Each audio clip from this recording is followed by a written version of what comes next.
that audio rolling. Hi, everyone. Thanks for tuning in to another episode of Gettin Cheezy with Van and Jeezy. I'm Van. And I'm Jeezy. I forgot my laptop charger at work today, so we're just going to get right to it.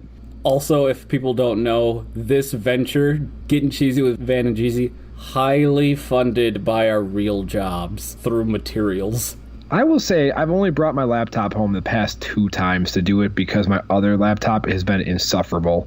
Mine has been done 100% of the time, and it's the one we use for actual, audio capture. Well, la-ti-da. Anyways, battery life. Let's get going. Thanks, real job.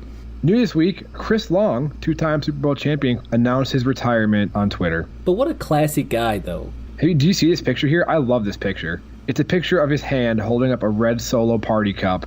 It's actually probably not Solo brand. It's got weird ribs on it. Red party cup looking out over green grass and mountains. It's beautiful.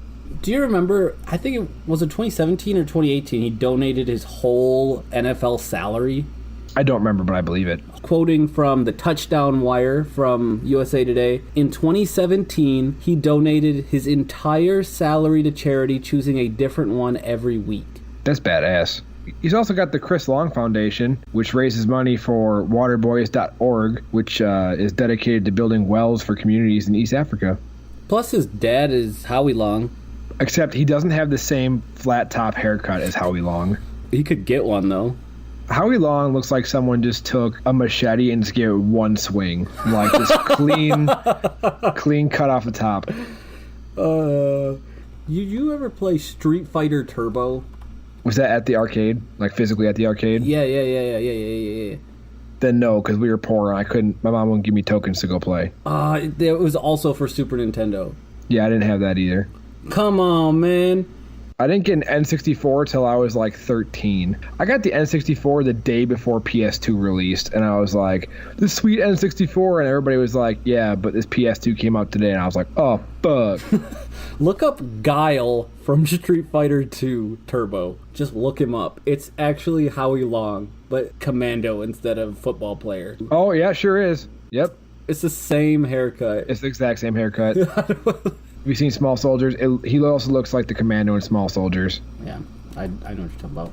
Chris Long. Anyways, yeah, Chris Long, originally drafted out of Virginia in 2008, went to the Rams for a while. He was the 2nd overall pick, spent 8 years in St. Louis, went to the Patriots for a year, and then went on to Philly, where he won 2 back-to-back Super Bowls, one with the Patriots, one with the Eagles. And it says he won the NFL's Walter Payton Man of the Year award. That is a highly decorated career, great guy. I think he's got a brother too, right? Yeah, Kyle Long plays for the Bears. Yeah, so he's still out there for a little bit. We'll see. Yeah. I still want to know, though, where this photograph was taken with the mountains and the beautiful clouds and green grass. He didn't hashtag something in there? He also didn't. It's definitely not my yard. My yard's got fucking dirt spots and nasty roots and... Well, it's not my yard. I'm still in the apartment community, as you know, and these people around here, they be leaving dog shit everywhere, and it makes me so mad. Do you just complain about it, or do you help pick it up? Are you part of the problem or part of the solution? I don't pick up other people's dog shit. But, why not?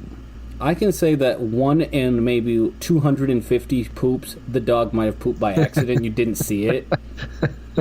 The other 249 times, that shit should have been picked up by the person. I saw a lady as I was pulling into the parking lot with a big-ass fucking, I don't know, the dog was approximately the size of a rhinoceros, and the dog is shitting.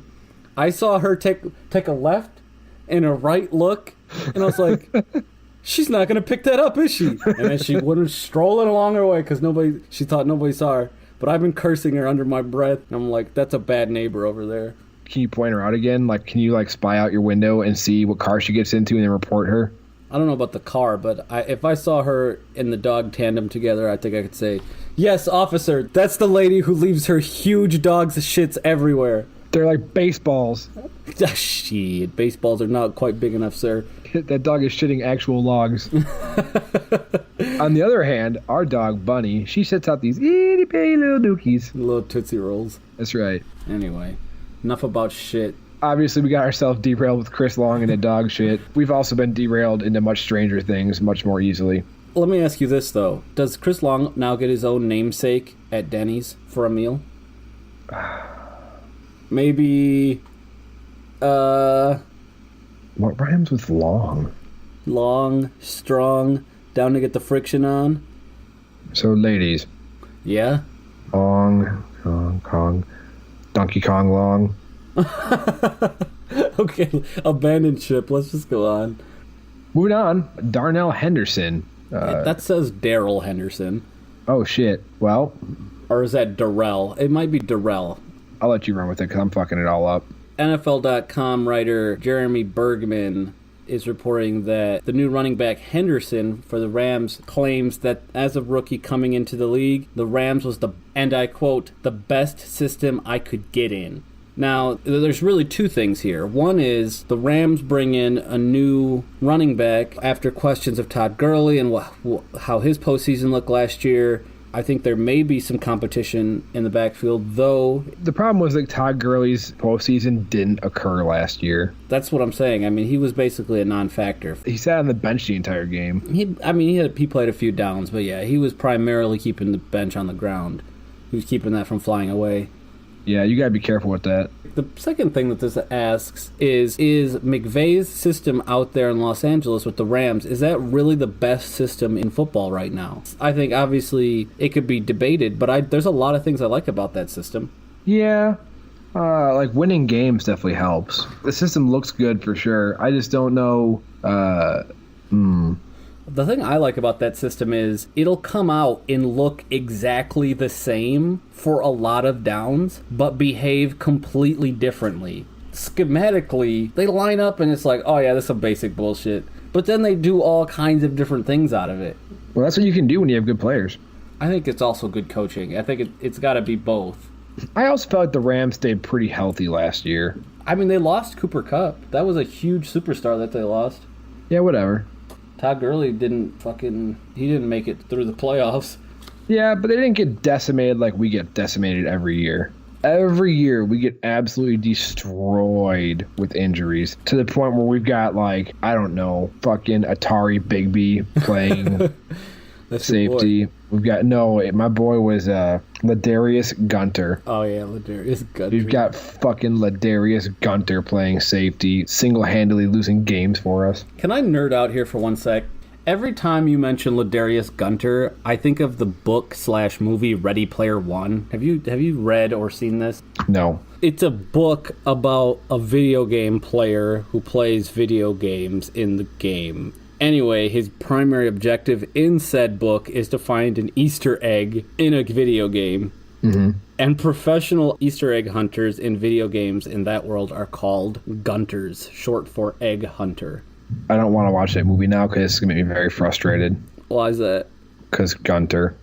There you are. Did they get torched on every down in that movie too? Well, only the critical downs and big plays. Stop it. It made me so angry. Anyway, I think it makes me almost as angry as talking to customer service. Here's the real question, though. Do we have a real opinion about anything in this article? Probably not. I mean, like you were asking about Sean McVay's system. I think it's good, but it's not proven yet. You know, what the Rams were 13-3 last year? What were the Rams do before that? The Rams were in St. Louis before that, weren't they? The St. Louis Rams? I think before that they were horrible. I don't think Sean McVay was there. Nope. 2016 they went to LA. When did Sean McVay take over? 2017.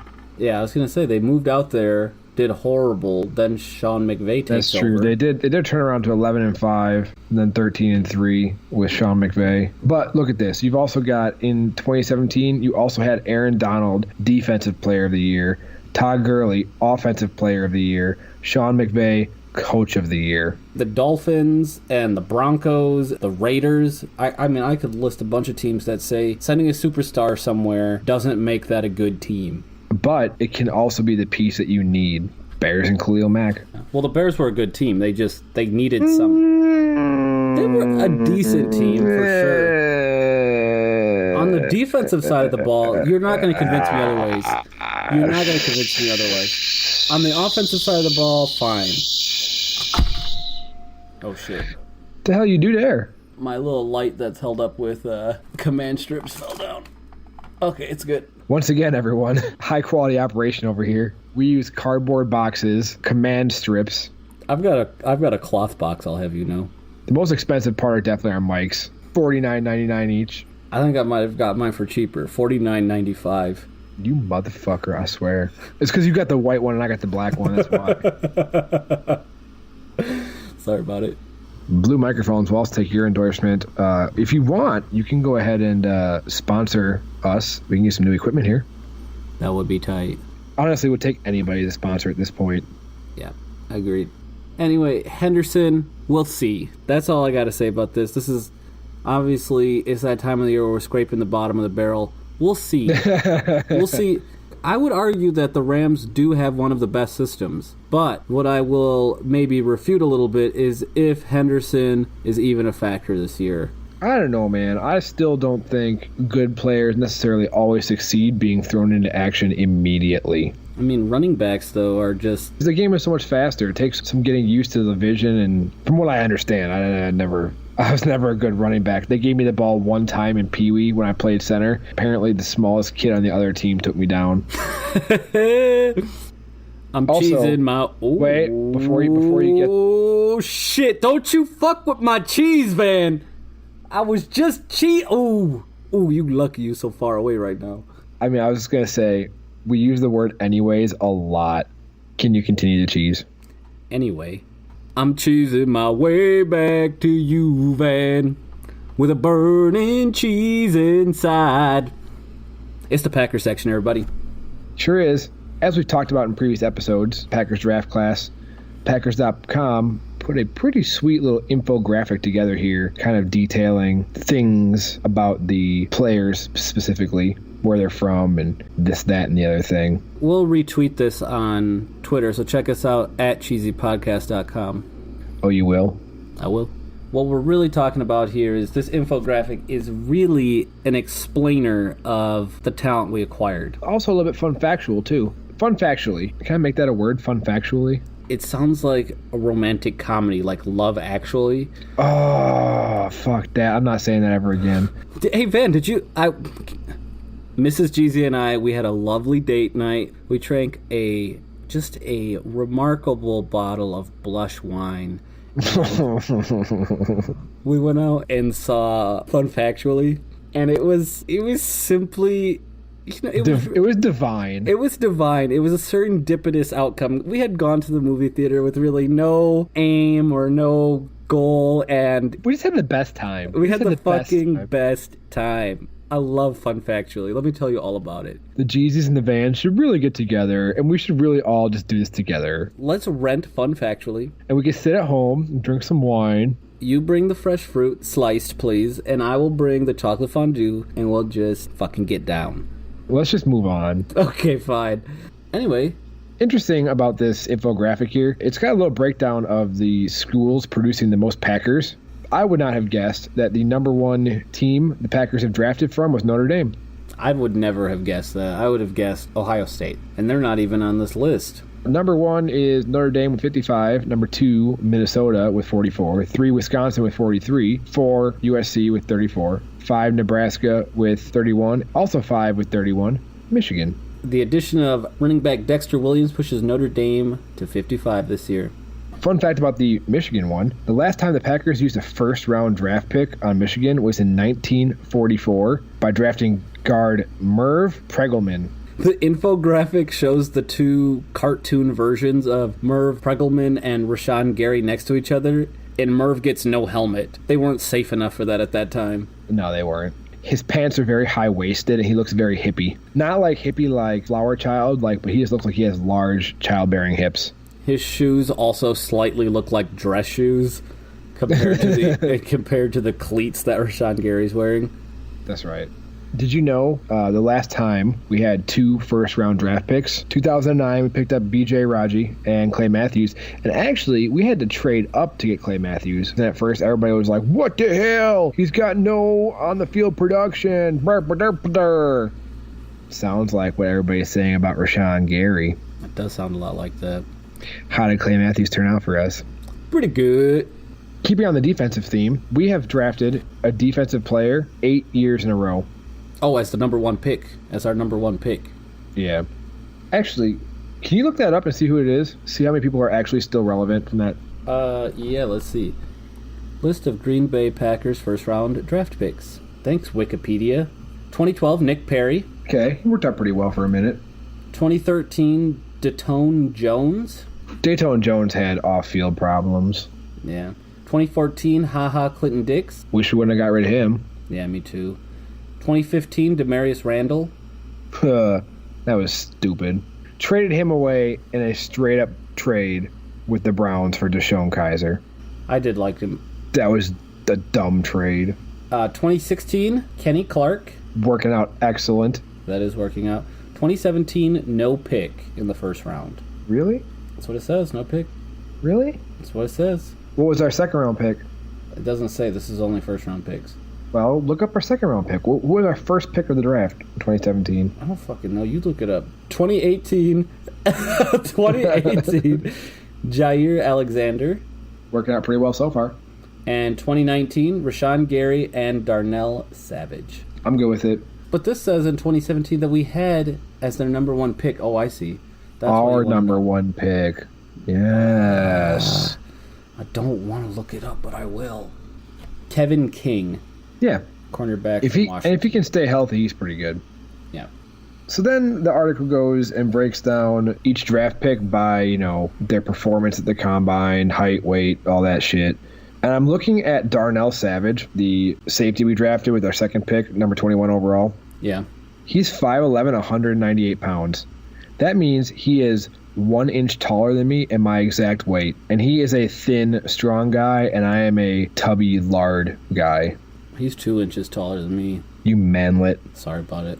Also, he ran a 4.36 40-yard dash, jumped 39.5 inches. Almost 3.5 feet high. 11 bench press reps, and a 7-second 3-cone drill. Now, I'm going to say, also being the same height and weight as him, I can't do any of those things. What is the bench press? Is that 225? It is. That's the one I had the best chance at. I feel like I could hit that a couple times. Yeah, a couple times. Not 11. Not 11, but a couple probably. That vertical jump, I probably got it if you divide it by 10. Fucking 4-inch jump. I'm not kidding. If you ever see me jump, I get all down and I get so much effort into it, try to spring myself up, and it's like, it's laughable how high I can't jump. I don't know if a vertical jump translates to a distance jump, but I feel like if he got a running start, he could clear my queen-size bed the long way without touching anything. Just like run, jump, clear a queen-size bed, land on the other side. And little effort for it too. I mean, is that possible? Have people done this? They do it in the Olympics all the time. It's called long jump. No, but I mean, I'm looking at a bed. I got a bed right next to me. There is no fucking way that I could jump and clear this bed. Even if I had all of the ramp up speed room that I wanted and a lot of clear on the other side, there is no chance.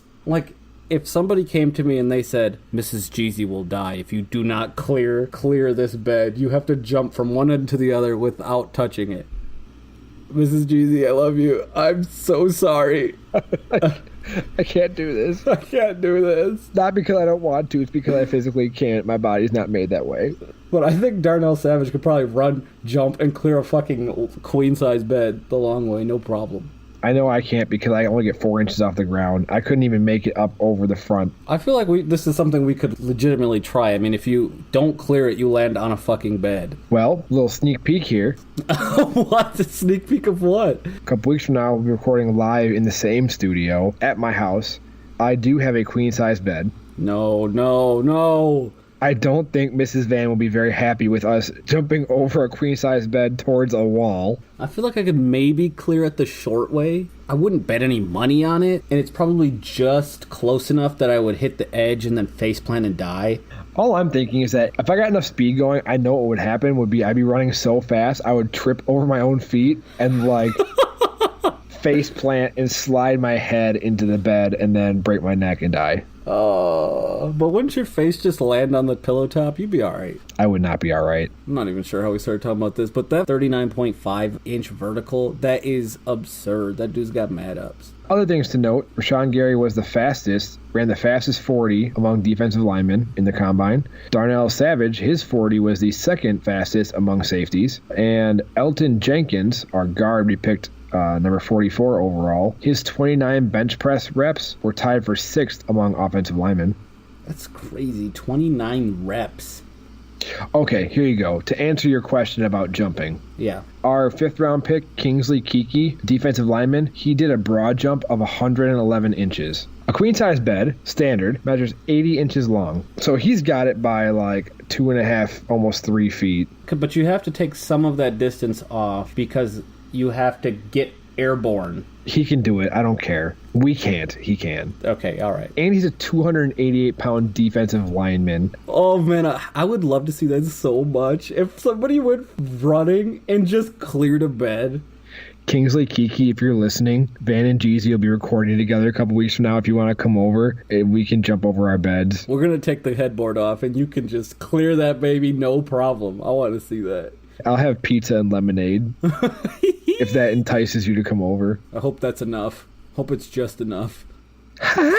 Wait a minute, hold on. One more stat here. Oh, sorry. Since we were on the topic of Rashawn Gary just a moment ago, one infographic here about Rashawn Gary. It says, with the 12th pick in the 2019 draft, we got Rashawn Gary. The most accomplished number 12 overall pick that the Packers ever had was Adderley in 1961. Herb Adderley. He's a Hall of Famer. Hall of Famer. And actually, his grandson, I think as you pronounce it, Nasir Adderley, actually got drafted this year, defensive back, to play for the Chargers. Wow, Chargers should be a good team, too. All right, sorry I messed up your Gossip Girl there. I was a little nervous about it because my throat was a little sore last week, and I hadn't gotten any good practice on it, and now I'm extra nervous about it. So, turn around. Don't watch. Stop it. No, you... It's the Gossip Girl section! Back to the TMZ well during the off-season. There was hardly any NFL news to be had. Even Twitter is scraping the bottom. This article is titled, and it made me laugh, Antonio Brown fined $25 for driving at a safe speed, which is 0.00005% of his new contract. That is point, then it 4 zeros, 5. You heard correctly. Van did not mess up reading this time. The charge was for driving at a safe speed. He pled guilty to it. So apparently the story is he was in his Porsche going over 100 miles an hour in a 45 just outside of Pittsburgh, gets pulled over, and he was found guilty of that charge because he failed to show up for his court date. But AB appealed the case and then showed up for his new hearing, and he ended up pleading guilty to a lesser charge of, and I quote, driving at a safe speed. Twitter says he was pulled over on McKnight Road outside of Pittsburgh, and I'm looking up McKnight Road right now. There's a Cheesecake Factory and a Chili's, Panera Bread, Chipotle. There's Chuck E. Cheese. He just got done putting all his tokens into a machine, cashed out all of his tickets, got a swag prize. Maybe pixie sticks. No, he got one of those little rubber cap things that you put them inside out and then put them up, and they went, and they snapped them in the air. Yeah, he got a whole Batman pencil pouch full of those. That'd be 50,000 tickets, please. I unfortunately don't see... This can't be right. It couldn't have been McKnight Road because there's no Denny's on McKnight Road. Oh... So I'm not really sure what he was doing if he wasn't speeding to or from a Denny's. That's a very good question. I don't know the answer to that. We'll have to tweet him. Jeezy, this is what we've become. What's that? Pondering to ourselves why Antonio Brown was speeding on McKnight Road outside of Pittsburgh. That's what we do now. This is what we've become. Oh, shit, no. I'm sorry. I was wrong. There is a Denny's. Oh, my God. There is a Denny's. 7319 McKnight Road, Pittsburgh, Pennsylvania, 15237. I was so wrong. I'm so sorry, Denny's. It's right next to a Wendy's, too. You know what? He was probably trying to go get his Ben Worthless burger. He had to blow off some steam by, nothing makes him feel better than taking a bite out of a Ben Worthless burger at Denny's. Did you know that Denny's is an American diner chain that's been running since 1953? Anyway, this says that driving at a safe speed is defined as a vehicle at a speed greater than is reasonable and prudent under the conditions. So I get the sense this is like the ticket they give you when you're like driving the regular speed limit, but it's like too snowy or too rainy, you should be driving slower. So that's that. Thanks, Antonio Brown, for another week of gossip. Antonio Brown, if you want to throw that 0.00005% of your salary anywhere, Van and Jeezy will take it. Every day. Any day. We can get some more command strips to hold up our lights.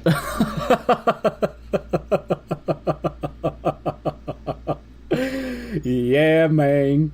Please, Antonio, we need it. Anyway, I'm going to take the lead on this week's interesting take. Associated Press published a article to ESPN.com, and the title of this is "Only 4 players in 100 years have won 6 NFL titles." And so this becomes relevant again with Tom Brady getting his 6th Super Bowl ring. But hold on, Van. Relax. Guess who is the only other player on the planet who can say that? Packer alum, came up earlier, Hall of Famer. Is it Herb Adderley? Herb Adderley, everybody. That's right. He is the only other player alive. He turns 80 coming up in June here. He won 5 championships with Green Bay, including the first 2 Super Bowls, plus another Super Bowl win with the Cowboys in 71. Yeah, it says the other person who was alive was Forrest Gregg, who died last month at 85. He's a legend. True legend. Rest in peace, Forrest Gregg. And to Herb Adderley, it was 6 rings in 12 years. Wow, that's fast. I mean, he took 3 back-to-back with Lombardi. Yeah, there are only 4 players who have done it. 3 out of these 4 were Packers. So Fuzzy Thurston won all 6 of his titles with Lombardi. Thurston did it in 10 years. Forrest Gregg did it in 15 years. Brady's got 6 rings over 19 years. And as we mentioned, Herb Adderley had 6 rings in 12 years. But if you look at it, too, Brady turns 42 this year. Forrest Gregg did it by the time he was 38. Fuzzy Thurston did it by the time he was 34. Herb Adderley did it by the time he was 33. So, go Pack go, and Brady, you suck. You're such a hater. Here's the actual interesting take, and this actually comes from Herb Adderley. It's going to be a long time, another 100 years before somebody wins himself 6 titles. That's the prophecy coming from Oracle Adderley himself. And I think he might be right. I feel like players don't stick with one team forever like they used to.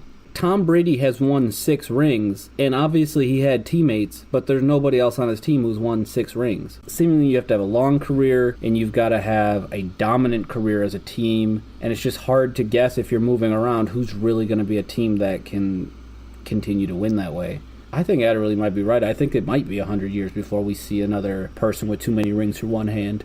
Did you know, too, that Forrest Gregg was the first person to play and also coach in a Super Bowl? I did not. He was the Cincinnati Bengals head coach in 1981, but they lost. Oh. Also, Forrest Gregg, Vince Lombardi referred to him as the finest football player I've ever coached. Let me quote something from this article that I want to get a reaction from. And I quote, "Belichick reminds Adderley a lot of Lombardi." What do you say to that? Probably. Makes sense. Right, Lombardi didn't take any bullshit. Belichick doesn't take any bullshit. Like, they expect certain things. You don't do it, you're out. That's exactly how Lombardi was. That's exactly how Belichick is. I can see it. Here's the quote from Adderley to back up that statement. "The teams are fundamentally sound. They play with discipline. And if you get a team that can do that week after week after week, and you have good players, you're going to win." He pretty much said the same thing later in the article, saying, if you're fundamentally sound and play with discipline, you're going to be in the running to win. And he said, I think that as long as Brady and Belichick are there, Brady's going to have a chance to get number 7. He would be the sole survivor at 7, right? I think you're right. I hope it doesn't take 100 years. I would love to see that happen again. Well, thanks everybody for listening to this episode of Gettin Cheezy with Van and Jeezy. I'm Van. And I'm Jeezy. As always, be sure to check us out on Facebook, SoundCloud, YouTube, Stitcher, Spotify, cheesypodcast.com, iTunes, Google Play. Did I say Spotify? I think you got them all that time. I didn't say Twitter. Can't listen to it there. But yeah, we're there. We're about to be more there as we try some more posting techniques, this, that, and the other thing. Yeah. Thanks for listening, everybody. We'll catch you next time. Thanks so much. Bye. Goodbye.